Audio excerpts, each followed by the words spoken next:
Hi guys, तो इसके पहले हमने जो है कैथोड रेस के बारे में स्टडी किया। Then we studied the Thomson's atomic model, जिसके ड्रॉबैक्स थे अपने आप में। जैसे थॉमसन का मॉडल स्टेबल नहीं था, और वो मॉडल ये नहीं बताता था कि क्यों एलिमेंट्स एक दूसरे के साथ डिफ़र करते हैं। हीलियम जिसका एटॉमिक नंबर 2 है, वो हाइड्रोजन से ज़्यादा स्टेबल क्यों होता है, या नियॉन जिसका एटॉमिक नंबर 10 है, वो अपने से एक एटॉमिक नंबर ज़्यादा वाले एलिमेंट यानी सोडियम से ज़्यादा स्टेबल क्यों है। तो ये जो एलिमेंट्स के बीच में इतना ज़्यादा डिफरेंस है प्रॉपर्टीज़ का, चाहे वो फिजिकल हो या केमिकल हो, उसको अपने एटॉमिक मॉडल के बेसिस पे जे थॉमसन नहीं समझा पाया। और उसके बाद फिर रदरफोर्ड का मॉडल आया, जिसमें पहली बार जो है न्यूक्लियस के बारे में डिस्कशन हुआ। और जो थॉमसन का मॉडल था वो गलत साबित हुआ कि जो भी टोटल पॉजिटिव चार्ज और मास है ज़्यादातर किसी भी एटम का, वो एक छोटे से वॉल्यूम में जो है रेस्ट्रिक्टेड होता है, जिसे हम न्यूक्लियस कहते हैं। और ज़्यादातर एटम जो है वो एम्प्टी स्पेस है। तो ये वाला जो इम्पॉर्टेंट डिस्कवरी था वो रदरफोर्ड की टीम ने किया था, जिसमें मैंने बताया था आपको कि हैंस गीगर और अर्नस्ट मासडर ने एक्चुअली वो सारे एक्सपेरिमेंट्स किए थे, जिससे जिन एक्सपेरिमेंट्स को समझाने के लिए, ऑब्जर्वेशंस को समझाने के लिए रदरफोर्ड ने फिर अपनी थियरी दी, जिसमें उन्होंने जो है न्यूक्लियस का जिक्र किया और बताया कि किस तरह से जो है उनका मॉडल वर्क करता है। जिसके अंदर उन्होंने कहा था कि ज़्यादातर जो पॉजिटिव चार्ज है, मतलब सारा का सारा जो पॉजिटिव चार्ज है, वो एक छोटे से एरिया में जो है रेस्ट्रिक्टेड है, जिसकी वजह से एक बहुत ही स्ट्रॉन्ग इलेक्ट्रिक फील्ड पैदा होती है। और उसी के बेसिस पे उन्होंने बताया कि क्यों अल्फ़ा पार्टिकल जब एटम्स के थ्रू पास होते हैं तो बड़े एंगल का डिफ्लेक्शन देखने को मिलता है। अगर हम थॉमसन का मॉडल कंसिडर करते या वो अगर वाकई में सही होता, तो इतने बड़े लेवल के डिफ्लेक्शंस देखने को नहीं मिलते। तो उन डिफ्लेक्शंस के बेसिस पे रदरफोर्ड ने कहा कि this deflections are only possible if the entire positive charge is constrained and restricted to a very small volume। और जब इतना सारा चार्ज एक छोटे वॉल्यूम के अंदर फिट होता है तो उससे कहीं ज़्यादा स्ट्रॉन्ग इलेक्ट्रिक फील्ड पैदा होती है। और इसी इलेक्ट्रिक फील्ड की वजह से जो अल्फ़ा पार्टिकल्स थे वो बेसिकली डिफ्लेक्ट हो रहे थे।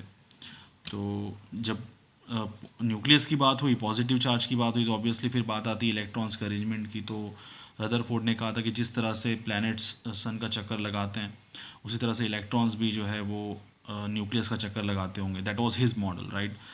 बट मैक्सवेल की जो थियरी इलेक्ट्रोमैग्नेटिज्म की, वो कहती है कि जब कोई भी चार्ज पार्टिकल किसी भी इलेक्ट्रिक फील्ड के अंदर एक्सेलरेट करता है, तो ऐसा करने के दौरान वो अपनी एनर्जी कॉन्स्टेंटली लूज़ करेगा। तो क्योंकि इलेक्ट्रॉन एक चार्ज पार्टिकल है जो कि न्यूक्लियस की जो पॉजिटिवली चार्ज इलेक्ट्रिक फील्ड है उसके आजू बाजू घूम रहा है, राइट, एक्सेलरेट कर रहा है। क्योंकि एक्सेलरेशन जो है यहाँ पे आपको ये लग सकता है कि इलेक्ट्रॉन जो है वो कॉन्स्टेंटली अगर एक कांस्टेंट स्पीड से मूव करें न्यूक्लियस के इर्द गिर्द, तो अगर स्पीड कांस्टेंट हो तो फिर एक्सेलरेशन की बात नहीं आती है। पर एक्सेलरेशन जो है यहाँ पे इसलिए है कि acceleration is change in velocity with time, right. So यहाँ पे वेलोसिटी चेंज हो रही है, और वेलोसिटी जो है वो एक वेक्टर क्वांटिटी जिसके अंदर डायरेक्शन भी मैटर करती है। तो अगर आप इलेक्ट्रॉन को देखो, जब वो रिवॉल्व कर रहा है, राइट, सर्कुलर मोशन जो है उसका, तो जब कोई भी पार्टिकल एक सर्कुलर मोशन में घूमता है तो हर पर्टिकुलर पॉइंट पे उसकी डायरेक्शन चेंज होती है, राइट। तो क्योंकि डायरेक्शन चेंज हो रही है तो वेलोसिटी चेंज हो रही है, और अगर वेलोसिटी टाइम के हिसाब से चेंज हो रही है तो ऑब्वियसली हम उसे एक्सेलरेशन बोलेंगे। तो अगर ऐसा इलेक्ट्रॉन कर रहा है तो डेफिनेटली उसको एनर्जी लूज़ करनी चाहिए, और 10⁻⁸ सेकेंड में वो इलेक्ट्रॉन जाके न्यूक्लियस के अंदर मिक्स हो जाएगा, और ऐसा एटम स्टेबल नहीं होगा। तो इवन रदरफोर्ड का भी जो एटॉमिक मॉडल था वो स्टेबल नहीं था, राइट। पर हम तो जिंदा हैं और हम एटम्स के बने हुए हैं, तो ऑब्वियसली एटम स्टेबल होना चाहिए, इसलिए रदरफोर्ड का मॉडल ऑब्वियसली गलत था। तो जो पहला स्टेबल मॉडल था, राइट, और जो मैंने बताया अभी मैक्सवेल की थियरी के बारे में कि किस तरह से इलेक्ट्रॉन्स अगर न्यूक्लियस का चक्कर लगाते हैं तो उनकी एनर्जी कम होनी चाहिए, they should emit energy in the form of light, पर ऐसा तो होता नहीं है। तो ये बहुत ही इंपॉर्टेंट ड्रॉबैक है रदरफोर्ड के मॉडल का। और जब कभी भी रदरफोर्ड के मॉडल के बारे में आप शॉर्ट नोट लिखते हैं, तो जब आप उनके एक्सपेरिमेंट के बारे में लिखेंगे, कंक्लूजन के बारे में लिखेंगे, तो आपको ड्रॉबैक के बारे में भी ज़रूर लिखना है। और उनके ड्रॉबैक में भी वही चीज़ें आती हैं जो हमने थॉमसन के केस में डिस्कस की थी। जैसे रदरफोर्ड का भी मॉडल स्टेबल नहीं है, और रदरफोर्ड का भी मॉडल ये बिल्कुल नहीं बताता कि क्यों एक एलिमेंट दूसरे एलिमेंट से डिफ़र करता है। पर खास करके जो ये इलेक्ट्रॉन की घूमने वाली बात है, एक्सेलरेशन वाली बात है, उसकी एनर्जी एमिट करने वाली बात है, मैक्सवेल की जो बात है, वो लिखना बहुत ज़्यादा ज़रूरी है आपको, because that's the most important drawback of Rutherford's model. So जो पहला स्टेबल मॉडल था, राइट, वो रदरफोर्ड के स्टूडेंट नील्स बोर ने दिया था, ठीक है।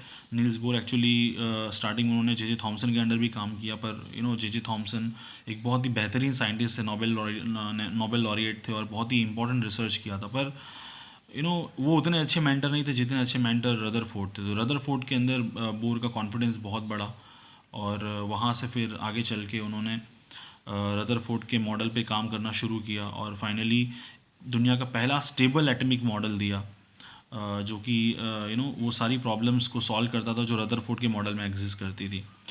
पर बोर्स का जो एटॉमिक मॉडल है उसके लिए ऑब्वियसली हम पूरा एक अलग वीडियो देखेंगे। पर उसके पहले मैं आपको बता दूं जो बोर्स का एटॉमिक मॉडल है उसके 3 पिलर्स हैं, राइट। सो इन 3 अलग अलग आइडियाज़ से बोर ने जो है क्वांटाइजेशन का आइडिया लिया, राइट। सो फिज़िक्स में ये जो एरा था 1900 का, राइट, उसके पहले चीज़ें कंटिन्यूस थी। कंटिन्यूस इन द सेंस कि मैटर को भी कंटिन्यूस माना जाता था, तब एटम्स को भी जो है, मैं जैसा मैंने बताया था कि आइंस्टाइन के 1905 वाले पेपर के बाद ही लोगों ने एटम्स को सीरियसली लेना स्टार्ट किया। उसके पहले लोग एटम्स को रियल नहीं मानते थे, उनको लगता था कि मैटर कंटिन्यूस होता है, उसके कोई छोटे टुकड़े वगैरह नहीं हो सकते। उसी तरह से जो लाइट होती है उसे भी कंटिन्यूस माना जाता था कि उसकी जो एनर्जी होती है वो कंटिन्यूस फॉर्म में, वेव के फॉर्म में डिस्ट्रीब्यूट होती है, एब्जॉर्ब होती है, एमिट होती है। पर ये सारी ये जो भ्रांतियाँ, ये जो डॉगमा है, ये टूट गए और नए लॉज पता चले फिज़िक्स के, जो उस वक्त के पहले बिल्कुल नहीं पता थे। और धीरे धीरे जो क्लासिकल फिज़िक्स का ढांचा है वो पूरी तरह से गिर गया, बिकॉज बहुत सारे ऐसे फिनोमेना सामने आए जिनको क्लासिकल फिज़िक्स समझाने में पूरी तरह से नाकाम रहा। और फिर साइंटिस्टों को समझ में आ गया उस वक्त के कि ऑब्वियसली हमें अब नए नियम की ज़रूरत है, नए रूल्स की ज़रूरत है, जो दुनिया को समझा सकें, जो नेचर को समझा सकें, डिस्क्राइब कर सकें। And it was a right time to dump classical mechanics and classical physics and to come up with new laws of physics that could explain this modern phenomena जो उस टाइम पे study की जा रही थी, right. सो classical mechanics ऐसा नहीं है कि it is a useless thing, right. मैं ये नहीं कहना चाहता हूँ और ना ही इसे इस तरह से लेना चाहिए। इवन आज भी जितना भी प्लानिटरी मोशन है और जो स्पेस मिशंस होते हैं वो सारे के सारे न्यूटोनियन मैकेनिक्स पे इजीली काम करते हैं और उनको आइंस्टाइन की थ्योरी की ज़रूरत नहीं पड़ती, जनरल रिलेटिविटी की।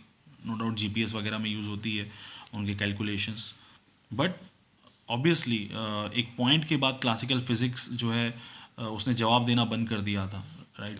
तो वहाँ पे हमको लगा कि नहीं, अब क्लासिकल फिज़िक्स के तरीक़ों से हमें जवाब नहीं मिलेंगे, तो फिर नए तरीके इन्वेंट किए गए which turn out to be the new mechanics of the subatomic world called as quantum mechanics. तो हमको पता चला कि जो बहुत छोटे पार्टिकल्स हैं, electrons, protons, neutrons, even atoms की अगर हम बात करें तो समहाउ न्यूटन्स के रूल्स को नहीं मानते। उनको समझने के लिए हमको अलग ही रूल्स की ज़रूरत है, और वो जो रूल्स थे उनको फिर आगे चल के क्वांटम मैकेनिक्स या क्वांटम फिज़िक्स कहा गया। तो ये जो क्वांटम फिज़िक्स है उसकी शुरुआत एक्चुअली ब्लैक बॉडी रेडिएशन से होती है, इसीलिए ये टॉपिक बहुत ज़्यादा ज़रूरी है, बहुत ज़्यादा इंपॉर्टेंट है, बिकॉज इसने नींव रखी क्वांटम मैकेनिक्स की।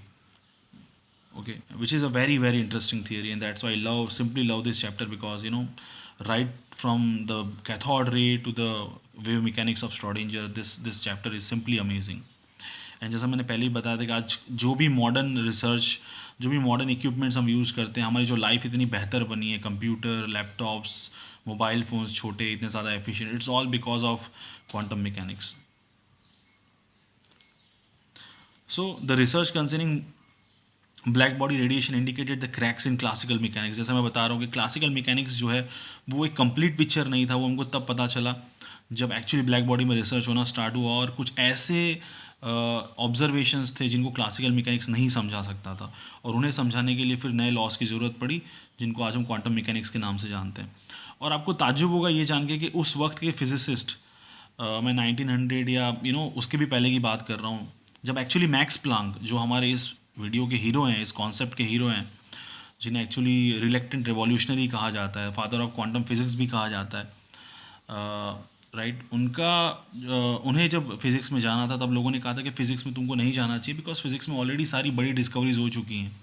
इस तरह की धारणा थी लोगों को फिज़िक्स को लेकर, राइट।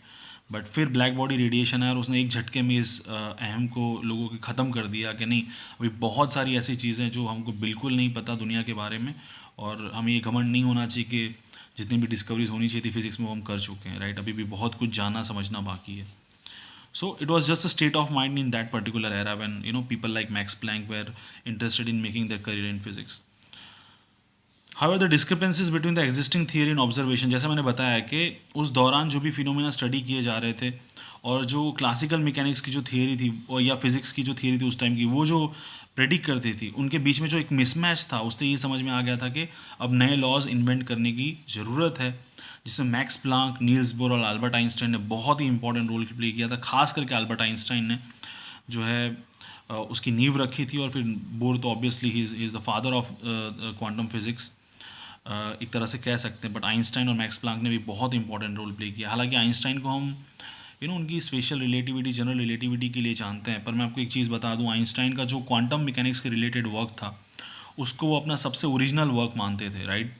और इनफैक्ट क्वांटम मैकेनिक्स के जन्म के लिए वो खुद रेस्पॉन्सिबल है। हालांकि भले आगे चल के उनको इस चीज़ से बहुत ज़्यादा प्रॉब्लम हुई, क्वांटम मैकेनिक्स के जो इंटरप्रिटेशन थे, जो दुनिया को समझने का तरीका था क्वांटम मैकेनिक्स के जरिए, उससे वो कभी भी ही वॉज नेवर इम्प्रेस्ड।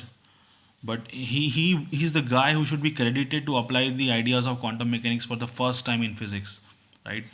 वो मैं बताऊंगा आगे चल के कैसा कैसे हुआ है। बट हम या इवन आम जनता अक्सर जो है आइंस्टाइन को भूल जाती है जब कभी भी बात होती है क्वांटम फिज़िक्स की। हम उनको अक्सर उनकी महान रचना जनरल रिलेटिविटी और स्पेशल रिलेटिविटी के लिए याद रखते हैं, but his role in quantum mechanics is equally huge.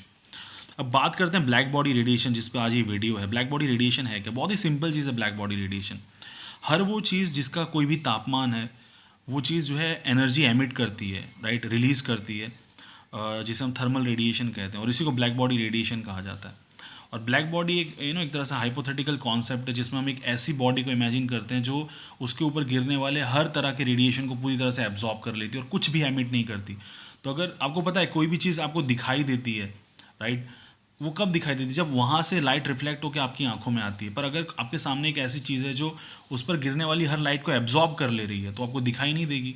तो ऐसी बॉडी को ब्लैक बॉडी कहा जाता है, परफेक्ट ब्लैक बॉडी कहा जाता है, जो अपने पर गिरने वाले हर तरह के जो है रेडिएशन को एब्जॉर्ब कर ले, राइट। पर यहाँ पे इन जनरल ब्लैक बॉडी का मतलब हम ये कहना चाह रहे हैं कि हर वो चीज़ जो थोड़ी बहुत भी गर्म है, और गर्म होने की वजह से, थोड़ा सा तापमान होने की वजह से वो एनर्जी एमिट करती है, राइट, तो उसे हम ब्लैक बॉडी रेडिएशन कहेंगे, जो भी वो एनर्जी एमिट कर रही है इलेक्ट्रोमैग्नेटिक रेडिएशन के फॉर्म में। So the thermal radiation spontaneously emitted, यानी खुद से एमिट करती हैं। The thermal radiation spontaneously emitted by many ordinary objects can be approximated as black body radiation. In fact मैं आपको एक बात बताना चाहूँगा, इवन इस वक्त आपकी बॉडी में से खुद में से रेडिएशन निकल रहा है, राइट। इवन जब मैं अंधेरा कर दूँ, राइट, आप अगर अंधेरा कर देते हैं अपने कमरे में, उसके बावजूद आपकी बॉडी में से रेडिएशन निकलते हैं। पर वो ऐसे रेडिएशन होते हैं जो हमारी आंखें नहीं देख सकती, जिनको बेसिकली हम इंफ्रारेड रेडिएशन कहते हैं। एक बहुत ही इंटरेस्टिंग एक्सपेरिमेंट हुआ था, जिसमें एक चूहे को बंद कमरे में रखा गया था और उसके अंदर सांप को डाल दिया गया था, और वो कमरा काफ़ी बड़ा था। तो जनरली होता है कि जब आप एक सांप को इमेजिन करते हो, बेसिकली सांप किस तरह से देखते हैं, किस तरह से शिकार करते हैं, वो स्टडी किया जा रहा था। तो ऐसा माना जा रहा था कि क्योंकि अंधेरा है और रूम बड़ा है, तो सांप कभी भी चूहे को पकड़ नहीं पाएगा, चांसेस बहुत कम है। लेकिन कुछ वक्त के बाद ही जो चूहा था वो सांप के मुंह में था। तो इस रिसर्च से और भी जो रिसर्च है उससे ये पता चला है कि जो सांप हैं, जो स्नेक्स होते हैं, वो इंफ्रारेड की जो रेंज है रेडिएशन की, उसे देख सकते हैं। तो इवन दो आपने पूरी तरह से जो है लाइट बुझा दी, अंधेरा कर दिया है, तो अंधेरे का मतलब होता है कि हमारे हिसाब से कि कोई भी विजिबल रेडिएशन उस इलाके में नहीं है। पर हमारी बॉडी की हीट के मुताबिक हमारी बॉडी में से इंफ्रारेड रेडिएशन निकलता है।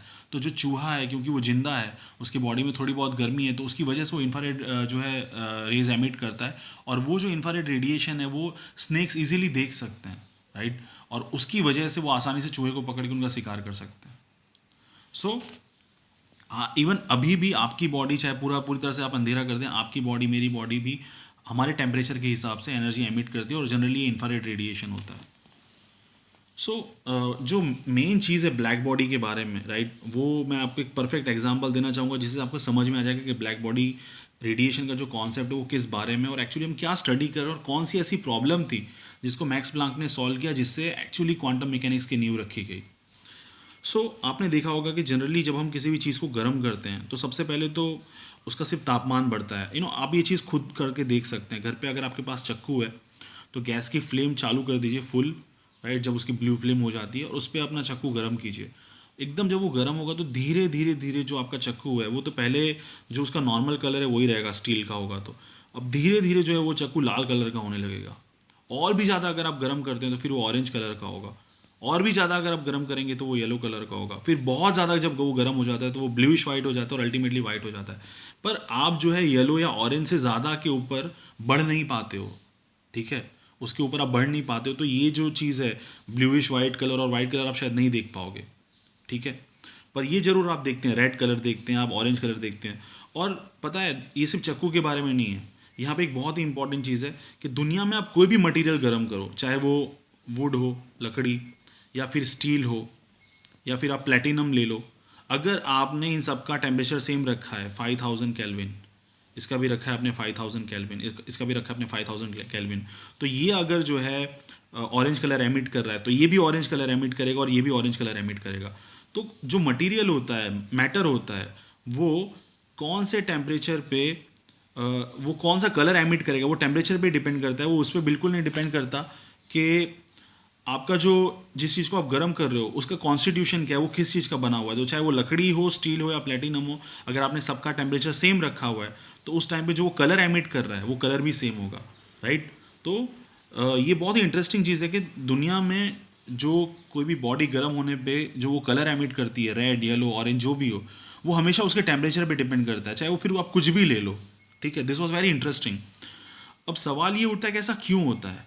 ऐसा क्यों होता है कि स्टार्टिंग में कोई कलर नहीं होता, फिर थोड़ा सा टेम्परेचर बढ़ाने पे रेड कलर दिखाई देता है, फिर ऑरेंज कलर दिखाई देता है। ऐसा क्यों नहीं होता कि स्टार्टिंग में ही आपको वाइट कलर दिखाई दे या स्टार्टिंग में ही आपको ब्लू कलर दिखाई दे। तो ये कुछ बहुत ही ज़रूरी सवाल थे। दूसरा सवाल ये था, दूसरी एक चीज़ मैं आपको यहाँ पे बताना चाहता हूँ कि अगर कोई चीज़ पर्टिकुलर टेम्परेचर पे अगर रेड कलर एमिट कर रही है तो इसका मतलब ये नहीं होता कि वो रेड के अलावा उसके अंदर से और कोई भी और किसी भी और कलर की लाइट नहीं निकल रही है। अगर एक पर्टिकुलर टेम्परेचर पे किसी चीज़ के अंदर से जो रेडिएशन निकल रहा है वो अगर रेड कलर का है, इसका मतलब ये है कि 90% या ज़्यादातर जो वो लाइट एमिट कर रहा है वो रेड कलर की रेंज में। वो येलो भी एमिट करता है, थोड़ा बहुत वाइट भी करता है, ऑरेंज भी करता है, पर जो मैक्सिमम एमिशन होगा, राइट, जो सबसे ज़्यादा इंटेंसिटी होगी वो रेड कलर की होगी। तो हम देखते हैं कि जैसे जैसे हम तापमान बढ़ाते हैं वैसे वैसे जो इंटेंसिटी होती है वो भी कलर की चेंज होती है। तो सबसे पहले सबसे ज़्यादा जो एमिशन होता है वो रेड वाली रेंज में होता है। उसके बाद जैसे जैसे हम टेम्परेचर बढ़ाते हैं तो जो सबसे ज़्यादा एमिशन होता है वो ऑरेंज वाली रेंज में होता है, फिर धीरे धीरे वाइट वाली रेंज में होता है, ठीक है।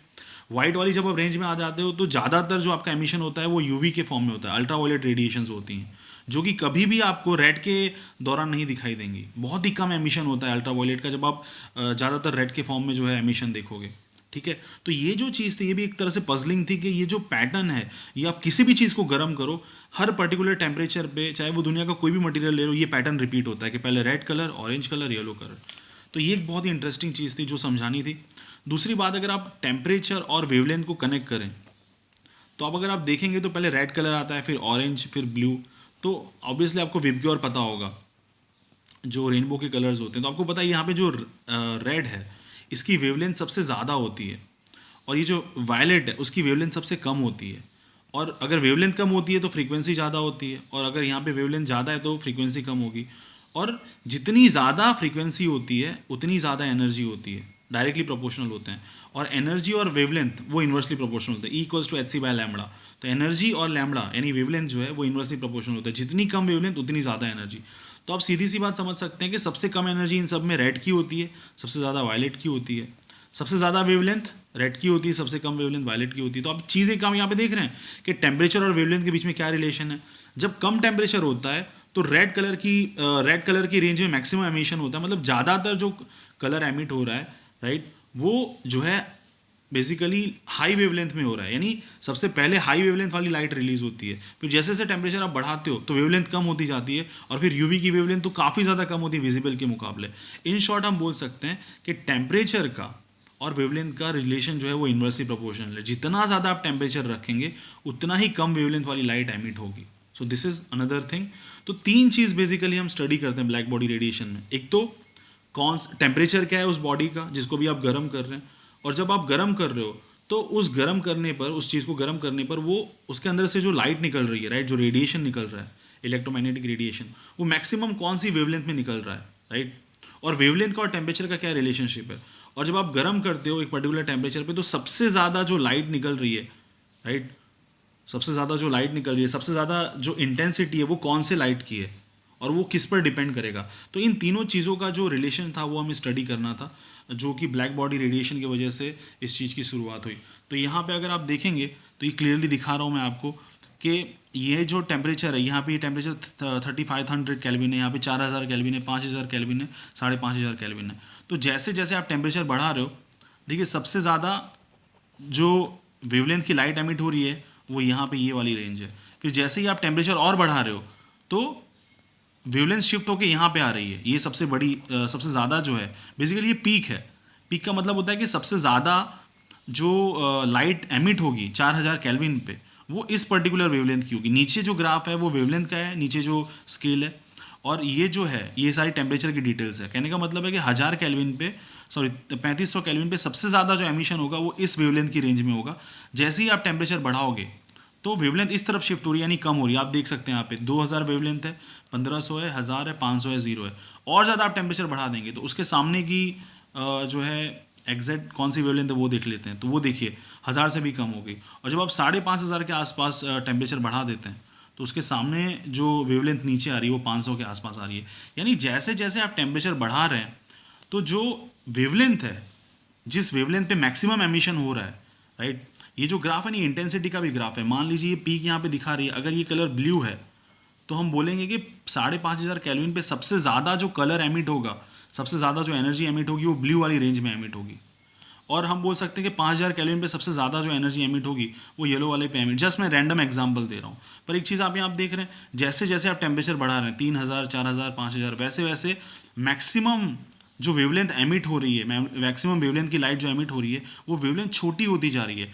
लो टेम्परेचर पे वेवलेंथ ज़्यादा थी और हाई टेम्परेचर पे वेवलेंथ कम है।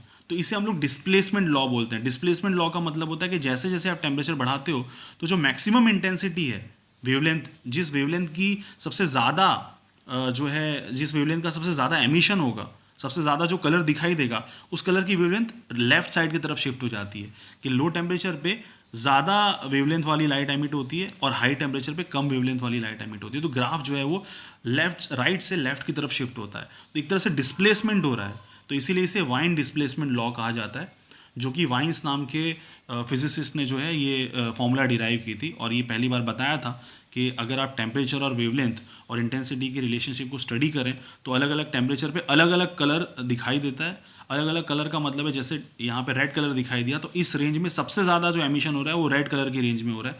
फिर इसमें ब्लू कलर में होगा, इसमें वाइट कलर में होगा। तो जो कलर शिफ्ट हो रहे हैं उससे आप समझ सकते हैं कि टेम्परेचर और वेवलेंथ का रिलेशन इन्वर्सली प्रोपोर्शनल है। यानी ग्राफ जो है वो आपका राइट से लेफ्ट की तरफ शिफ्ट हो रहा है, इसलिए इसे डिस्प्लेसमेंट लॉ कहा जाता है। ठीक है। तो ये जो लॉ था इसने काफ़ी हद तक जो है ब्लैक बॉडी रेडिएशन को समझाया कि क्यों जो है अलग अलग टेम्परेचर पे अलग अलग कलर जो है एमिट होता है और कितना एनर्जी। दूसरी चीज़ हम इंटेंसिटी भी देख रहे हैं और यहाँ पे ये वाला जो पार्ट है ये स्पेक्ट्रल डेंसिटी है। तो इससे ये समझ में आता है कि जैसे जैसे आप टेम्परेचर बढ़ाते हैं तो टोटल एनर्जी जो एमिट होती है उस बॉडी में से वो भी बढ़ती है। तो कम टेम्परेचर आप रखेंगे तो उतनी ज़्यादा एनर्जी एमिट नहीं करता, पर जैसे जैसे आप टेम्परेचर बढ़ाते हैं तो ओवरऑल जो एनर्जी निकलती है उस बॉडी में से वो भी बढ़ती जा रही है। तो ये जो पार्ट है ये एनर्जी जो है दिखा रहा है और ये जो पार्ट है ये जो है वेवलेंथ दिखा रहा है। तो आई होप आपको रिलेशनशिप स्टडी समझ में आ गया होगा कि टेम्परेचर और इंटेंसिटी, टेम्परेचर और एनर्जी डेंसिटी वो डायरेक्टली प्रोपोर्शनल है। जितना ज़्यादा टेम्परेचर रखेंगे उतनी ज़्यादा एनर्जी निकलेगी उस चीज़ में से। और टेम्परेचर और वेवलेंथ जो है वो इन्वर्सली प्रोपोर्शनल है। यानी जैसे जैसे आप टेम्परेचर बढ़ाएंगे वैसे वैसे जो लाइट उस बॉडी में से निकल रही है उसकी वेवलेंथ कम होती जाएगी। सो डिस्प्लेस हो रहा है, इसलिए इसे वाइन डिस्प्लेसमेंट लॉ बोलते हैं। अब थोड़ा हम जो है हिस्ट्री में जाते हैं कि एक्चुअली ये चीज़ें कहाँ से शुरू हुई और कहाँ पे क्या हुआ। तो गुस्तेव किर्चॉफ जो कि जर्मन साइंटिस्ट थे, वो पहले इंसान थे जिन्होंने टेम्परेचर के हिसाब से कोई भी बॉडी जब रेडिएशन एमिट करती है तो उसके कलर के बीच का क्या रिलेशन है, यानी उसके वेवलेंथ और टेम्परेचर का क्या रिलेशन है और इंटेंसिटी का क्या रिलेशन है, क्यों पहले रेड कलर दिखाई देता है फिर येलो कलर दिखाई देता है। इन तीन चीज़ों को स्टडी करने वाले पहले इंसान किर्चॉफ थे। इन्होंने एक फॉर्मूला भी बनाई थी, इक्वेशंस भी डिराइव किए थे उसको लेकर। और उनकी जो स्टडी थी उसने एक तरह से दरवाज़ा खोला नए रिसर्च का, और कुछ बहुत ही इंपॉर्टेंट सवाल उन्होंने पूछे जिस पर आगे के साइंटिस्ट काम कर सकते थे। वो ये थे कि Kirchhoff simplified the problem by asking the exact relationship between the range and intensity of colours emitted at a temperature. यानी कौन से टेम्परेचर पे किस रेंज में सबसे ज़्यादा एमिशन हो रहा है, रेड कलर वाले रेंज में, येलो कलर वाले रेंज में, इंफ्रा रेड वाले रेंज में, विजिबल वाली रेंज में, या यूवी वाली रेंज में, राइट। तो टेम्परेचर और जो एमिशन हो रहा है उस इंटेंसिटी के बीच में क्या रिलेशन है, कौन सी रेंज में एमिशन हो रहा है उसके बीच में क्या रिलेशन है, कौन सी वेवलेंथ एमिट हो रही है उसके बीच में क्या रिलेशन है। तो एग्जैक्टली उन्होंने बेसिकली इंस्पायर किया लोगों को कि आप एक फॉर्मूला इस तरह की डिराइव करें जो ना कि इन सब चीज़ों को समझा सके अच्छे से ऐसा क्यों हो रहा है, बल्कि उसके बेसिस पे हम कुछ चीज़ें प्रेडिक्ट भी कर सकें। तो ये 3 क्वेश्चंस निकल कर आए उनकी रिसर्च की वजह से कि उन्होंने मतलब ये 3 टारगेट्स रखे फ्यूचर साइंटिस्टों के लिए, फिजिसिस्ट के लिए। इवन वो लोग भी जो उनके साथ उनके कंटेम्प्रेरी साइंटिस्ट थे उनके साथ काम करते थे, कि measure the spectral energy distribution of black body radiation. यानी टेम्परेचर के हिसाब से वो बॉडी टोटल कितना एनर्जी एमिट कर रही है उसका टेम्परेचर के साथ क्या रिलेशन है। दूसरा, the amount of energy at each wavelength from the infrared to the ultraviolet at a given temperature, के हर पर्टिकुलर टेम्परेचर पे कौन से वेवलेंथ की जो है लाइट कितनी ज़्यादा एमिट हो रही है, चाहे वो अल्ट्रावायलेट हो, इंफ्रारेड हो या विजिबल हो। और फाइनली एक ऐसी फॉर्मूला देना जिसके बेसिस पे हमको अगर टेम्परेचर दिया है तो हम आसानी से जो है स्पेक्ट्रल एनर्जी डिस्ट्रीब्यूशन के, अगर आपको टेम्परेचर दिया है तो उस टेम्परेचर की रेंज में कितनी एनर्जी एमिट करेगा, या एक पर्टिकुलर टेम्परेचर दिया है तो उस टेम्परेचर में कौन से कलर की लाइट सबसे ज़्यादा एमिट होगी, ये सारी चीज़ें एक फॉर्मूला से हम बता सकें। ठीक है, तो इन 3 चीज़ों की ज़रूरत थी। सो जैसा मैंने बताया कि 18 फरवरी में 1893 में 19 साल के विलियम वाइन जो थे, जिनको जैसे जस्ट मैंने बताया आपको कि इसे जो है वाइन्स लॉ कहते हैं, वाइन्स डिस्प्लेसमेंट लॉ, कि जैसे जैसे आप टेम्परेचर बढ़ाते हैं तो जो मैक्सिमम लाइट एमिट होती है उसकी जो वेवलेंथ होती है वो बेसिकली कम होते जाती है। तो आप लेफ्ट से राइट की तरफ मूव करते हैं, बिकॉज ये जो है वेवलेंथ का ग्राफ है, और यहाँ से अगर आप इस तरफ जाएंगे, राइट से लेफ्ट जाएंगे, तो वेवलेंथ कम होती है। तो जो मैक्सिमम वेवलेंथ एमिट हो रही है एक पर्टिकुलर टेम्परेचर पे वो डिस्प्लेस हो रही है, ज़्यादा से कम की तरफ जा रही है। तो ये लॉ देने वाले इंसान जिससे काफ़ी हद तक हम चीज़ों को समझ पाए वो विलियम वाइन थे। तो William wine discovered a simple mathematical relationship that describe the effect of change in temperature on the distribution of black body radiation, के टेम्परेचर को चेंज करने से कैसे उसके अंदर से जो एनर्जी निकलती है वो भी चेंज होती है, वो समझाने वाले इंसान विलियम वाइन थे। With the increase in the temperature of black body, the lambda at which it emits radiation with the greatest intensity becomes even shorter। जैसे मैंने बताया था कि टेम्परेचर को चेंज करने पे उस चीज़ का कलर चेंज होता है। तो कलर का चेंज होना मतलब अगर कोई चीज़ लाल से पीली हो गई तो इसका मतलब ये होता है कि पहले ज़्यादातर उसका एमिशन रेड वाली रेंज में होता था, और जब वो पीली हो जाती है तो ज़्यादातर एमिशन उसका येलो वाली रेंज में हो गया।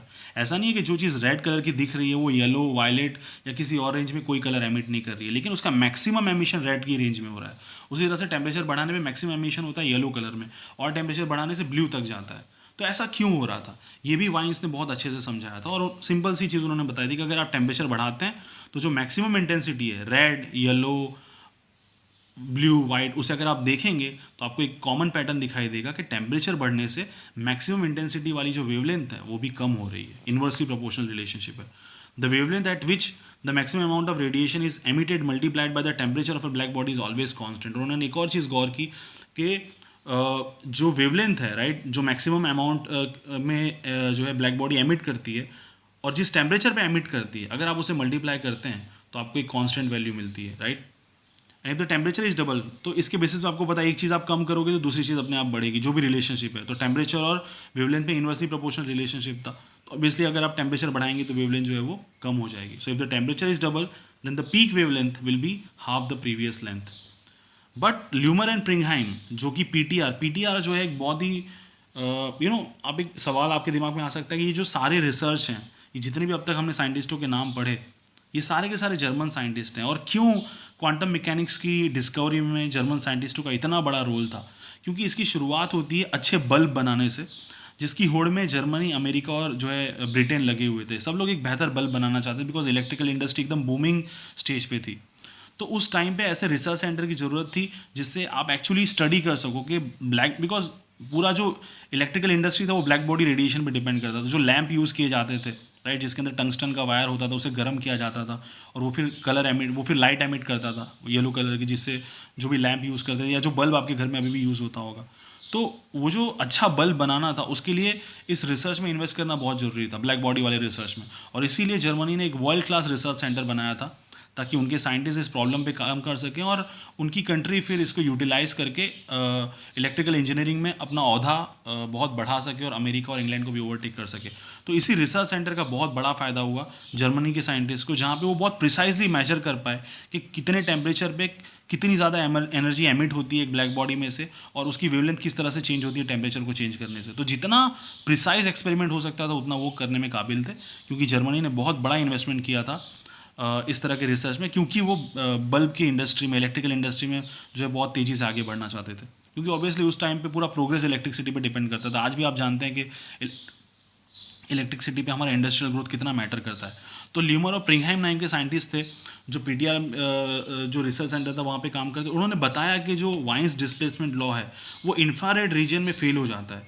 तो इंफ्रारेड रीजन में जितनी एनर्जी एमिट होनी चाहिए जो थियरी बोलती है, लेकिन जब आप प्रैक्टिकल करते हो तो उसके बीच में कोई मैच नहीं होता। थियरी बोलती है कि एक पर्टिकुलर, मान लीजिए जस्ट फॉर एन एग्जांपल के 100 किलो जूल एनर्जी एमिट होनी चाहिए इंफ्रारेड वाली रेंज में, पर एक्चुअली जब रिसर्च किया गया, एक्सपेरिमेंट्स किए गए, तो पता चला कि खाली 100 की जगह पे 20 किलो जूल ही एनर्जी एमिट होती है, 20 जूल ही एनर्जी एमिट होती है। तो काफ़ी ज़्यादा मिसमैच था थियरी के बीच में और प्रैक्टिकल्स के बीच में, राइट। तो यहाँ पे वो धीरे धीरे जो है क्ल्यू मिल रहे थे कि कहीं ना कहीं क्लासिकल मैकेनिक्स जो है वो फेल हो रहा है ब्लैक बॉडी रेडिएशन को समझाने के लिए, और शायद हमें नए फिजिक्स की ज़रूरत पड़े। लेकिन उसके बाद पास्चर ने जो है अपनी लैब में रिसर्च किया और उन्होंने बताया कि नहीं, डिस्प्लेसमेंट लॉ बहुत ही अच्छे से ब्लैक बॉडी रेडिएशन को समझाता है। तो उसके बाद क्या हुआ कि मैक्स प्लांक ने जो है वाइन्स डिस्प्लेसमेंट लॉ खुद से डिराइव किया based on second law of thermodynamics, because second law एक बहुत ही फंडामेंटल लॉ है फिजिक्स का जो हमारी दुनिया में हर चीज़ को समझाता है, जो भी चीज़ें अपने आप होती हैं। तो मैक्स प्लांक इस लॉ को बहुत ही ज़्यादा सुप्रीम मानते थे और ये उसके बेसिस पे इन्होंने पूरा वाइन्स लॉ जो है डिराइव किया, और उसके बाद वो लॉ उन सारी चीज़ों को समझाता था जो वाइन्स का लॉ समझाता था, पर इन्होंने अलग तरीके से जो है उसको डिराइव किया था, इसलिए इस लॉ को वाइन प्लांक लॉ के नाम से भी जाना जाने लगा। पर उसके बाद ल्यूमर और प्रिंगहाइम, इसके पहले भी जो नाम आए थे, वापस से उन्होंने बहुत ही प्रिसाइज एक्सपेरिमेंट्स किए और बताया कि उन्होंने जो पहले कहा था वही उन्होंने वापस से चीज़ देखी। क्या देखा कि थियरी जो बोल रही थी, यानी वाइन्स और प्लांक का जो लॉ था, वो जो लॉ बोलता था कि इंफ्रारेड रेंज में इतना एनर्जी एमिट होना चाहिए, एक्चुअली उतनी एनर्जी एमिट नहीं होती है, काफ़ी कम एनर्जी एमिट होती है। तो जो उनकी थियरी थी, जो वाइन डिस्प्लेसमेंट लॉ था या मैक्स प्लांक का जो लॉ था ब्लैक बॉडी रेडिएशन को लेकर, वो 90% चीज़ें समझाता था। पर जब इंफ्रारेड रीजन की बात आती थी, उस रेंज में जो लाइट एमिट होनी चाहिए, जो एनर्जी एमिट होनी चाहिए ब्लैक बॉडी में से, वो बेसिकली उनकी थियरी के साथ मैच नहीं करती थी, काफ़ी कम एनर्जी एमिट होती थी। लेकिन पास्चर फिर कूद पड़े और उन्होंने कहा कि नहीं, सारी चीज़ें सही हैं, मैक्स प्लांक का जो लॉ है बहुत अच्छे से समझाता है कि कौन से टेम्परेचर पे कितनी एनर्जी एमिट होनी चाहिए, चाहे वो यूवी हो, विजिबल हो, इंफ्रारेड हो। लेकिन टर्निंग पॉइंट कब आता है, जब हेनरिच रूबेंस और फर्डिनांड कलबाउम, जो कि अगेन जर्मन साइंटिस्ट थे, उन्होंने जब एक्सपेरिमेंट्स किए तो उन्होंने मैक्स प्लांक को बताया कि नहीं, अब हम आपको 100% श्योरिटी के साथ बोल सकते हैं कि एक्चुअली आपका जो लॉ है, जो आपने डिराइव किया है वाइन्स का लॉ, जिसे वाइन्स प्लांक लॉ कहा जा रहा है, वो इंफ्रारेड रीजन में जो भी एनर्जी एमिट करती है एक पर्टिकुलर ब्लैक बॉडी, उसको बिल्कुल समझा नहीं पा रहा है। आपके जो प्रेडिक्शंस है एनर्जी को लेकर के, इंफ्रारेड रेंज में इतनी एनर्जी एमिट होनी चाहिए, उसके मुकाबले रियल केस में एक्सपेरिमेंट करने पर जब हम देखते हैं कि कितना बॉडी एमिट करती है, उसमें बहुत ज़्यादा फ़र्क है। आप जितना बोल रहे हो उससे काफ़ी कम एनर्जी एमिट हो रही है। और क्योंकि रूबेंस जो थे यहाँ पे, वो मैक्स प्लांक के बहुत अच्छे दोस्त थे, तो उन्होंने ये बात इनफॉर्मली जब वो उनके घर डिनर के लिए गए थे तब उन्होंने बताई और उनको बताया कि एक्चुअली ये बहुत बड़ी प्रॉब्लम है, आपकी जो थियरी है वो एक हद तक ही चीज़ों को समझा पा रही है, पर एक पार्ट ऐसा है जहाँ पे वो पूरी तरह से फेल हो जा रही है। और फिर मैक्स प्लांक जो है, उन्होंने रात दिन इस चीज़ पर काम करना स्टार्ट किया। कुछ 4 या 5 हफ्तों तक उन्होंने लगातार काम किया, बहुत इंटेंस काम किया, और फाइनली 19 अक्टूबर, ईयर में भूल गया, मेरे ख्याल से ये 1900 था शायद, जब एक जर्मन फिजिकल सोसाइटी की जो मीटिंग हुआ करती, उसमें जर्मन फिजिकल सोसाइटी बहुत ही रेप्यूटेड फिजिकल सोसाइटी थी, आज भी है, पर जैसे मैंने बताया सारा का सारा क्वांटम मैकेनिक्स का रिसर्च ज़्यादातर जो है डेनमार्क और जर्मनी में हुआ, खास करके जर्मनी में उसकी नींव रखी गई, क्योंकि अल्बर्ट आइंस्टाइन, वार्नर हाइजेनबर्ग और उसके बाद काफ़ी सारे लोग जो थे, वुल्फगैंग पॉली तो वैसे ऑस्ट्रिया से थे, पर बहुत सारा जो इनिशियल रिसर्च था, मैक्स प्लांक, ये गुस्तेव किर्चॉफ, विल्हम वाइन, ये सब जर्मन लोग थे। पर जैसा मैंने बताया कि मैक्स प्लांक अपनी नई थियरी पे काम करने लगे और फाइनली 19 अक्टूबर को उन्होंने अपना एक नया इक्वेशन दिया, जिससे उन्होंने जो इंफ्रारेड वाली प्रॉब्लम थी वो सॉल्व कर दी, और उनके इक्वेशन ने परफेक्टली हर रेंज में जो भी ब्लैक बॉडी एमिट करती थी, चाहे वो अल्ट्रा वायलेट हो वाला रेंज हो या विजिबल वाला रेंज हो, इंफ्रारेड वाला रेंज हो, अलग अलग टेम्परेचर पे जो भी एक बॉडी एनर्जी एमिट करती है उसे परफेक्टली समझाया। उनका जो इक्वेशन था वो जो एक्सपेरिमेंटल डेटा था उसके साथ परफेक्टली मैच कर रहा था। और उसकी जो सबसे बड़ा अचीवमेंट था वो ये इक्वेशन था, E=hv, राइट, या E=NhV, खास करके E=NhV, राइट, कि जो एनर्जी होती है लाइट की, वो जिसे हम कंटिन्यूस मानते हैं वेव के फॉर्म में, एक्चुअली वो टुकड़ों के फॉर्म में जो है एब्जॉर्ब होती है और एमिट होती है। तो इस तरह की बात पहली बार फिजिक्स में की गई थी, राइट। अब मैं बता रहा हूँ कि ऐसा कैसे हुआ। अब ये जो चीज़ जो थियरी या जो इक्वेशन मैक्स प्लांक ने दिया, तो स्टार्टिंग में तो एक मैथमेटिकल ट्रिक थी, राइट, जो भी उन्होंने किया, और जो सोसाइटी थी और बाकी के जो फिजिसिस्ट थे वो कन्विंस भी हो गए। पर मैक्स प्लांक उससे खुश नहीं थे। वो मानते थे कि समहाउ इसका जो फिजिकल मीनिंग है ना, कि एक्चुअली फिजिक्स के तौर पे क्या हो रहा है, कैसे मॉलिक्यूल्स या जो भी चीज़ है वो इंटरैक्ट करें, बिकॉज खुद मैक्स प्लांक एटम्स को रियल नहीं मानते थे। पर ये जो प्रॉब्लम थी इंफ्रारेड वाली, उसको सॉल्व करने के लिए उनको एटम्स को फिर रियल मानना पड़ा। और लुडविग बोल्ट्जमैन, जिन्होंने सेकंड लॉ ऑफ थर्मोडायनेमिक्स पे बहुत ही इंपॉर्टेंट काम किया था, उनके वर्क को यूज़ करके उन्होंने फाइनली अपना इक्वेशन डिराइव किया था, जो परफेक्टली हर चीज़ को समझा रहा था, राइट।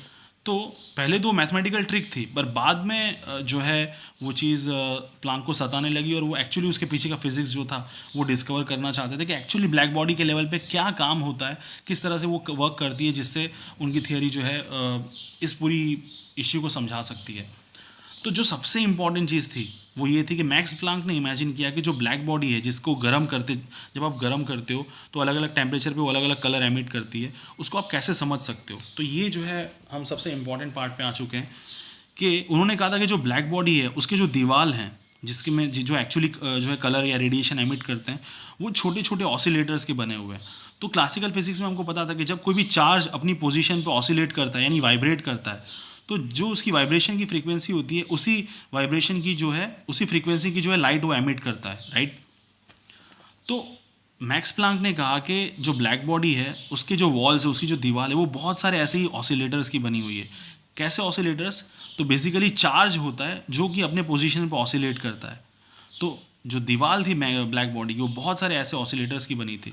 तो जैसे ये एक ऑसिलेटर हो गया जो इस तरह से वाइब्रेट करेगा, ये एक ऑसिलेटर हो गया जो इस तरह ऐसे ऐसे वाइब्रेट करेगा, ये जो है वो ऐसे ऐसे वाइब्रेट करेगा, फिर ऐसे ऐसे ऊपर आएगा, ये जो है ये ऐसे ऐसे वाइब्रेट करेगा। आप देख रहे हैं इन सबके वाइब्रेशन में फ़र्क है। इसका जो वाइब्रेशन है वो इतना बड़ा होगा, ये पूरा ऐसे ऐसे वाइब्रेट करेगा। इसका वाइब्रेशन एकदम छोटा है, इसका थोड़ा सा बड़ा है, राइट। तो ये बहुत ही बड़ी बात थी अपने आप में, जो कि मैक्स प्लांक ने इमेजिन की थी कि ब्लैक बॉडी के जो वॉल्स हैं, जो एक्चुअली लाइट एमिट करते हैं, उनके जो वॉल्स हैं वो बहुत सारे अलग अलग तरह के ऑसिलेटर्स के बने हुए हैं, जो अलग अलग फ्रीक्वेंसी पे वाइब्रेट करते हैं, ठीक है। अलग अलग फ्रीक्वेंसी यहाँ पे बहुत ही इंपॉर्टेंट है। और दूसरी सबसे बड़ी बात कि उन्होंने कहा कि अलग अलग फ्रीक्वेंसी वाले जो है ऑसिलेटर्स हैं, जो अपनी फ्रीक्वेंसी के हिसाब से, ये जो जिस फ्रीक्वेंसी से जो है वाइब्रेट करेंगे उसी फ्रीक्वेंसी की लाइट एमिट करेंगे। इसके पहले इस तरह की कभी भी बात फिजिक्स में नहीं हुई थी। यही माना जाता कि जो है मान लेते हैं कि ऑसिलेटर्स होंगे, पर ये जो ऑसिलेटर्स है वो किसी भी तरह की लाइट एमिट कर सकते हैं। यही ऑसिलेटर यूवी भी एमिट कर सकता है, विजिबल भी एमिट कर सकता है, इंफ्रारेड भी एमिट कर सकता है। लेकिन मैक्स प्लांक ने कहा नहीं, ऐसा नहीं होता। अलग अलग तरह के ऑसिलेटर्स होते हैं, और विजिबल का ऑसिलेटर विजिबल लाइट में एनर्जी एमिट करता है। इंफ्रारेड वाला जो ऑसिलेटर्स है वो इंफ्रारेड रेंज में लाइट एमिट करता है। यूवी वाला जो ऑसिलेटर है वो यूवी वाली लाइट में एमिट करता है। इंफ्रारेड वाले ऑसिलेटर को एक्साइट करने के लिए थोड़ी सी एनर्जी देने पर भी वो एक्साइट हो जाएगा। विजिबल वाले को एक्साइट करना है, थोड़ी सी ज़्यादा एनर्जी देनी पड़ेगी, और यूवी वाले को एक्साइट करना है तो काफ़ी ज़्यादा एनर्जी देनी पड़ेगी। बिकॉज आप देख रहे हैं इसको ऑसिलेट करने में कितना आपको एनर्जी देनी पड़ेगी, बिकॉज ये पूरा इतना नीचे आके वाइब्रेट, इसका एम्पलीट्यूड बड़ा है, इसका एम्पलीट्यूड जो है छोटा है, इसका बहुत छोटा है। तो ये वाला जो ऑसिलेटर है ये आसानी से वाइब्रेट होता है, पर ये वाला जो ऑसिलेटर है इसको ऑसिलेट करवाने में काफ़ी ज़्यादा एनर्जी देनी पड़ती है। ये सबसे बड़ा पॉइंट था मैक्स प्लांक का। और उन्होंने कहा कि जब आप एक्चुअली चीज़ों को गर्म करना चालू करते हो तो ये जो ऑसिलेटर्स होते हैं ये एक्टिवेट होने लगते हैं, पर जब आप कम एनर्जी देते हो तब खाली इंफ्रारेड वाले एक्टिवेट होते हैं, क्योंकि वो आसानी से एक्टिवेट हो जाते हैं। उनको एक्टिवेट करने के लिए छोटी एनर्जी चाहिए। पर जब जैसे जैसे आप टेम्परेचर बढ़ाते जाते हो वैसे वैसे विजिबल वाले भी एक्टिवेट होते हैं और कुछ यूवी वाले भी एक्टिवेट होते हैं। ये नहीं कि सारे के सारे यूवी वाले एक्टिवेट हो जाते हैं, पर कुछ विजिबल के होंगे, कुछ यूवी के होंगे, ज़्यादातर इंफ्रारेड के होंगे। जब आप और टेम्परेचर बढ़ाएंगे तो ज़्यादातर विजिबल वाले एक्टिवेट हो जाएंगे, थोड़े बहुत यूवी के होंगे। मतलब जब आप बहुत ज़्यादा गर्म करोगे तो इंफ्रारेड के तो जो एक्टिवेटर्स हैं, ऑसिलेटर्स हैं, वो एक्टिवेट हो चुके होंगे। तो जब वो ऑसिलेट करेंगे तो वो इंफ्रारेड रेज रिलीज करेंगे। जब विजिबल वाले एक्टिवेट हो जाएंगे तो विजिबल लाइट रिलीज करेंगे, यानी red colour, blue colour, green colour जो भी है। तो कहने का मतलब है कि जब आप स्टार्टिंग में गर्म करते हो तो स्टार्टिंग में ये ब्लू कलर क्यों नहीं दिखाई देता, हाई टेम्परेचर पे ब्लू कलर क्यों दिखाई देता है। तो अब ऑसिलेटर्स की मदद से आप आसानी से समझ सकते हैं कि ये हो गया मान लीजिए रेड का ऑसिलेटर और ये हो गया आपका ब्लू का ऑसिलेटर। ऑब्वियसली अब ब्लू वाला जो ऑसिलेटर है उसके लिए ज़्यादा एनर्जी देनी पड़ती है, तो जब आप कम एनर्जी देते हो तो खाली रेड कलर वाला ऑसिलेटर एक्टिवेट होता है, और जब वो एक्टिवेट होकर वाइब्रेट करेगा तो खाली रेड कलर एमिट करेगा। तो अगर ज़्यादातर रेड कलर वाले ऑसिलेटर अगर एक्टिवेटेड हैं तो ज़्यादातर जो कलर निकलेगा ब्लैक बॉडी में से वो रेड कलर होगा, ग्रीन नहीं होगा, क्योंकि ज़्यादातर ग्रीन वाले जो एक्टिवेट ऑसिलेटर्स हैं वो अभी तक एक्टिवेटेड नहीं हैं, क्योंकि वो एक्टिवेटेड तभी होंगे जब आप एक पर्टिकुलर एनर्जी से ज़्यादा एनर्जी देंगे। और यूवी वाले तो बिल्कुल भी एक्टिवेटेड नहीं होंगे, इसीलिए कभी भी लो टेम्परेचर पर आपको यूवी दिखाई नहीं देगी। लो टेम्परेचर पे आपको खाली इंफ्रारेड मिलती है, और गर्म करते हैं तो विजिबल वाले भी एक्टिवेट होते हैं, विजिबल भी मिलती है। बहुत ज़्यादा गर्म करते हैं जैसे हमारा सन है तो उसमें ज़्यादातर जो एनर्जी रिलीज़ होती है वो विजिबल और यूवी के रेंज में रिलीज़ होती है, आईआर के भी रेंज में रिलीज़ होती है। पर अगर आप लो टेम्परेचर रखते हैं तो कभी भी यूवी वाले ऑसिलेटर्स एक्टिवेट ही नहीं हो पाते, ना ही विजिबल वाले होते हैं, खाली इंफ्रारेड वाले हो पाते हैं, राइट। तो ये अपने आप में बहुत ही स्ट्रॉन्ग एक्सप्लेनेशन था, और पहली बार किसी ने ऐसी बात की थी कि ऑसिलेटर्स जो हैं एक fixed amount of frequency emit कर सकते हैं या तो एब्जॉर्ब कर सकते हैं। पहले ऐसा नहीं माना जाता था, पहले माना जाता था कि कोई भी एक ऑसिलेटर किसी भी तरह की फ्रीक्वेंसी एमिट कर सकता है, चाहे वो यूवी हो, इंफ्रारेड हो या विजिबल हो। तो मैक्स प्लांक ने जो ऑसिलेटर्स हैं उनकी जो फ्रीक्वेंसी है जिस पर वो एमिट कर सकते हैं या एब्जॉर्ब कर सकते हैं उसको फिक्स कर दिया था। तो पहली बार इस तरह का क्वांटिफिकेशन हुआ था कि जो फ्रीक्वेंसी थी वाइब्रेशन की वो भी फिक्स थी, और जो एनर्जी वो एमिट करते उस एनर्जी की भी फ्रीक्वेंसी फिक्स थी। तो आप एक पर्टिकुलर फिक्स एनर्जी की ही लाइट एब्जॉर्ब कर सकते हो और एमिट कर सकते हो। ऐसा पहली बार फिजिक्स में हुआ था जब एक पर्टिकुलर क्वांटिटी से लिमिट कर दिया गया था, और जो कंटिन्यूस फिजिक्स था कि नहीं कोई भी ऑसिलेटर किसी भी तरह की जो एनर्जी एमिट कर सकता है, वो वाली बात गलत साबित हो गई। और इस मॉडल ने, प्लांक के इस मॉडल ने परफेक्टली चीज़ों का एक्सप्लेन किया। तो मैं फिर से बता दूं, दो बहुत ही महत्वपूर्ण चीज़ें। पहली बात कि जो ब्लैक बॉडी के दीवाल के कंपोनेंट्स हैं वो बहुत सारे ऑसिलेटर्स के बने हुए हैं, और ये ऑसिलेटर्स अलग अलग तरह के होते हैं, अलग अलग फ्रीक्वेंसी पे वाइब्रेट करते हैं। कुछ आईआर के होते हैं छोटी फ्रीक्वेंसी वाले, कुछ ज़्यादा फ्रीक्वेंसी वाले यूवी के होते हैं, कुछ विजिबल के होते हैं। और जो एब्जॉर्प्शन है एनर्जी का, जब आप देते हो एनर्जी और जब एनर्जी ब्लैक बॉडी एमिट करता है वो डिसकंटिन्यूअस होता है, यानी अलग अलग तरह के वाइब्रेटर अलग अलग फ्रीक्वेंसी पे वाइब्रेट करते हैं और सब मिलजुल के एनर्जी जो है रिलीज करते हैं। लेकिन जो कलर आपको दिखाई देता है वो इसलिए दिखाई देता है कि ज़्यादातर जो वाइब्रेटर एक्साइट हुए हैं वो उस कलर के हुए हैं, राइट। तो आई होप आपको समझ में आ गया होगा कि क्यों लो टेम्परेचर पर आपको कलर दिखाई नहीं देता, क्योंकि उस टाइम पर जो लाल कलर के भी ऑसिलेटर्स होते हैं वो एक्साइट नहीं हुए होते। जैसे जैसे आप गर्म करते हो तो रेड कलर वाले ज़्यादातर ऑसिलेटर्स एक्साइट हो जाते हैं, तो ज़्यादातर एमिशन रेड कलर की रेंज में होता है। येलो वाले अभी भी एक्साइटेड नहीं है। जब आप और गर्म कर देते हो तो ज़्यादातर येलो कलर के जो ऑसिलेटर्स हैं वो भी एक्टिवेट हो जाते हैं, तो ज़्यादातर जो एमिशन है वो येलो कलर की रेंज में होता है। पर अभी भी यूवी वाले ऑसिलेटर्स बिल्कुल भी एक्टिवेट नहीं हुए, और जब आप गर्म करते हो तो यूवी वाले भी एक्टिवेट हो जाते हैं और ब्लू वाले भी हो जाते हैं, पर ज़्यादातर ब्लू के एक्टिवेट हो गए, तो जो कलर आता है वो ब्लू कलर का आता है, राइट। तो ऑसिलेटर का जो मॉडल था और उनकी जो डिसकंटिन्यूअस एनर्जी थी उसने ये सारी प्रॉब्लम सॉल्व कर दी। तो यहाँ पे मैं बता रहा हूँ कि Planck imagine that the walls of the black body contains a collection of charge oscillators, यानी चार्ज है जो ऑसिलेट हो रहा है और एक पर्टिकुलर फ्रीक्वेंसी भी ऑसिलेट होता है और अलग अलग फ्रीक्वेंसी के अलग अलग ऑसिलेटर्स हैं। Heating the walls of the black body provides the energy needed to set the oscillator in motion. तो जब आप एक्चुअली गर्म करते हो किसी भी चीज़ को तो उसके अंदर के जो अलग अलग ऑसिलेटर्स होते हैं वो अपने अपने हिसाब से एक्टिवेट हो जाते हैं। तो लो एनर्जी वाले ऑसिलेटर्स पहले एक्टिवेट होते हैं, हाई एनर्जी वाले ऑसिलेटर्स बहुत ज़्यादा टेम्परेचर देने पे ही एक्टिवेट होते हैं। Whether an oscillator was active और not would depend only on temperature, मतलब कौन से टेम्परेचर पे कौन सा ऑसिलेटर एक्टिव होगा वो ऑब्वियसली टेम्परेचर पे डिपेंड करता है। तो लो टेम्परेचर पे इंफ्रारेड वाले एक्टिवेट हो जाते हैं आसानी से, हाई टेम्परेचर पे यूवी वाले भी एक्टिवेट हो जाते हैं। और जब मैक्स प्लांक ने बोल्ट्जमैन की फॉर्मूला और सेकंड लॉ ऑफ थर्मोडायनेमिक्स को अप्लाई किया अपने इस मॉडल के साथ, तो जो रिजल्ट है उसकी बदौलत तो परफेक्टली जो है वो ब्लैक बॉडी रेडिएशन को समझा पा रहे थे। उनका जो थियोरेटिकल मॉडल था वो एक्सपेरिमेंटल डेटा से एकदम परफेक्टली मैच कर रहा था, और इस वजह से उनकी थियोरी को जो है सीरियसली लेना जरूरी था। पर यहाँ पे सबसे इंपॉर्टेंट बात थी वो ये थी कि जो लाइट जिसको हम कंटिन्यूअस इलेक्ट्रोमैग्नेटिक वेव मानते थे कि उसकी जो एनर्जी है वो इस तरह से वेव फॉर्म में कंटिन्यूअस होती है, प्लांक ने कहा कि ऐसा नहीं होता। एक्चुअली जो एनर्जी होती है, मान लीजिए कि ये पूरी जो एनर्जी वो 100 किलो जूल है, ठीक है। तो ये पूरी वेव की एनर्जी जो है हम 100 किलो जूल मानते हैं, पर प्लांक ने कहा ऐसा नहीं होता, जो टोटल 100 किलो जूल एनर्जी है वो एक्चुअली छोटे छोटे टुकड़ों में डिवाइडेड है। तो एनर्जी जो है वो इस तरह से पैकेट्स के फॉर्म में एब्जॉर्ब होती है, पूरी की पूरी 100 किलो जूल एब्जॉर्ब नहीं होती। पहले फिजिक्स मानता था कि एनर्जी पूरी की पूरी इस तरह से 100 किलो जूल एब्जॉर्ब हो जाएगी वेव के फॉर्म में, लेकिन मैक्स प्लांक की थियरी ने कहा कि ऐसा नहीं होता। जो 100 किलो जूल एनर्जी है वो कंटिन्यूस नहीं है वेव की तरह, वो डिसकंटिन्यूस है, छोटे छोटे टुकड़ों में बटी हुई है। और ये जितने भी टुकड़े हैं वेव के उन सब की एनर्जी सेम होगी। और ये जो टुकड़े हैं जिन्हें एनर्जी पैकेट्स कहा जाता है, इन्हीं चीज़ को कहा जाता है लाइट क्वांटा।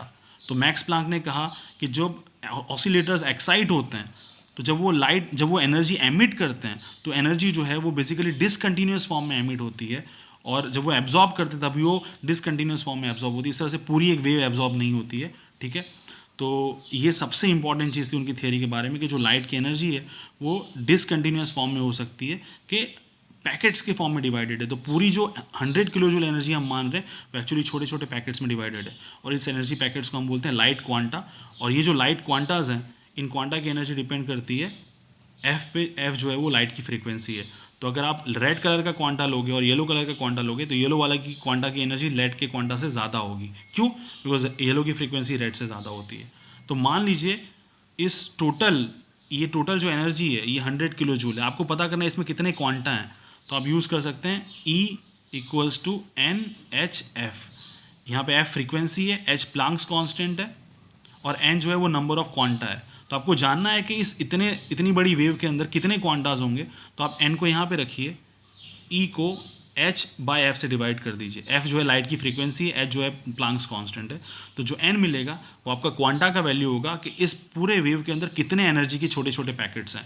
तो पहली बार किसी ने बोला था कि एनर्जी कंटिन्यूस फॉर्म में एब्जॉर्ब ना ही होती है ना ही एमिट होती है, ना एब्जॉर्ब होती है ना एमिट होती है, वो डिसकंटिन्यूस फॉर्म में एब्जॉर्ब और एमिट होती है। और इस तरह से मैक्स प्लांक ने जो है एक बहुत बड़ी मिस्ट्री सॉल्व की, और एक ऐसी चीज़ की नींव रखी जिसको आगे चल के वो खुद ही नफरत करने लगे। बिकॉज इसके बाद सबसे बड़ी बात क्या है, लोग ऐसा मानते हैं, ऐसा सोचते हैं कि क्या वाकई में मैक्स प्लांक अपने आइडिया की इंपॉर्टेंस को समझ पाए जो उन्होंने किया था, या सिर्फ वो इसके मैथमेटिकल ट्रिक मानते थे जिससे उन्होंने टेम्परेली ब्लैक बॉडी की प्रॉब्लम जो है वो सॉल्व कर दी थी। मतलब ऐसे तो परमानेंटली सॉल्व की थी, but it was a mathematical trick, ठीक है।